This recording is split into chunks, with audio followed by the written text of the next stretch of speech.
अत्यंत कठोर आणि न्यायनिष्ठुर असलेल्या अहिल्यादेवी, तिथं कुणाची त्यांनी कधी गय केली नाही. मालेराव स्वतःचे पुत्र रथातून निघाले होते. त्यांचा रथ वेगानं दौडत होता, पाठीमागून अहिल्यादेवींचा रथ. पण वेगानं दौडणाऱ्या मालेरावांच्या रथापुढं अचानक एक गाय आणि तिचं वासरू आलं. गाय पुढं निसटली, पण वासरू मात्र रथाखाली गेलं आणि तो रथ बेगमानपणे त्या वासराला चिरडून पुढं गेला. ते वासरू तडफडत तिथंच मरण पावलं. मालेरावांचा रथ न थांबता पुढं निघाला. पाठीमागून अहिल्यादेवींचा रथ येत होता. ते मृत झालेलं वासरू त्यांनी पाहिलं. त्याच्या आसपास घोटाळणारी ती आई नावाची गाई त्यांनी अनुभवली आणि आसपास चौकशी केली. कुणी केलं हे कुणी केलं? आणि आसपासच्या लोकांनी सांगितलं, आपलेच पुत्र होते मालेराव. त्यांच्या रथाखालीचे वासरू चिरडला गेलं. संतापल्या अहिल्यादेवी महालात आल्या. मालेरावांच्या सुनेला बोलावलं आणि त्यांना विचारलं, जर एखाद्या मुलाला त्याच्या आई समोर ठार मारला असेल तर त्याला काय शिक्षा द्यावी? आणि मालेरावांच्या पत्नी म्हणाल्या, त्या माणसाला त्याच जागी तसाच मृत्यू द्यावा. आणि अहिल्यादेवींनी दरबार भरवला. दरबारात मालेरावांना उभा केलं.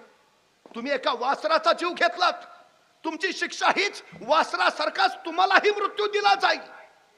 काय ज्ञानिष्ठुरपणा असेल!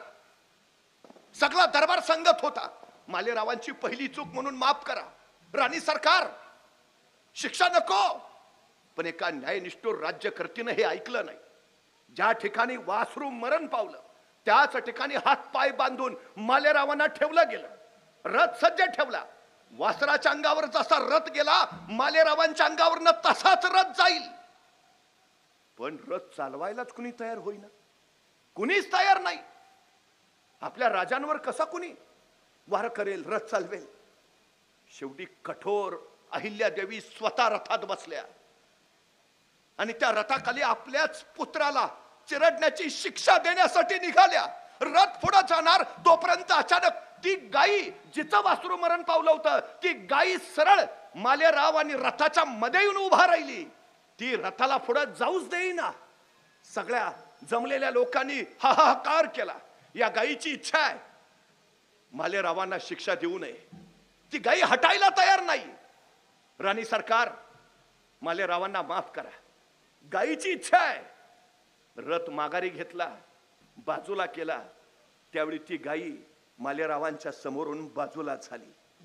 एका आईचं अहिल्यादेवींनी काळीच पाहिलं आणि मालेरावांची शिक्षा टळली. स्वतःचा पुत्र असला